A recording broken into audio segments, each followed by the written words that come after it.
Tatlong dahilan kung bakit kailangan mong uminom ng probiotics.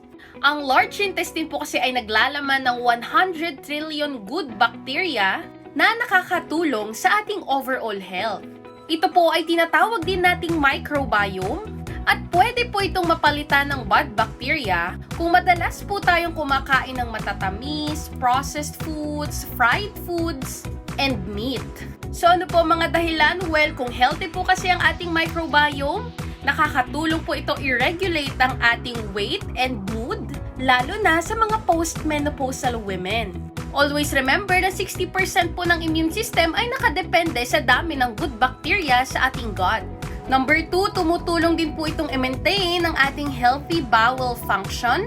At may mga bagong studies na po tayo na ang microbiome ay nakakatulong din for sugar regulation and hormonal imbalances katulad nito.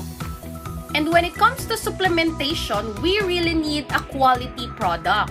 Kaya naman, I highly recommend Provita Probiotics.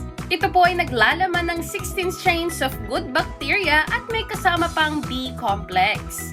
You can take this 1 capsule at bedtime.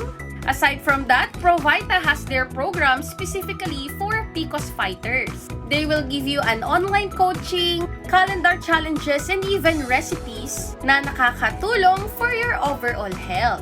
Provita Probiotics is an FDA-approved supplement at kung sasamahan pa natin ito ng tamang diet and lifestyle, mas maa-absorb po natin ang benefits nito. Prevention is always better than cure. Stay healthy po!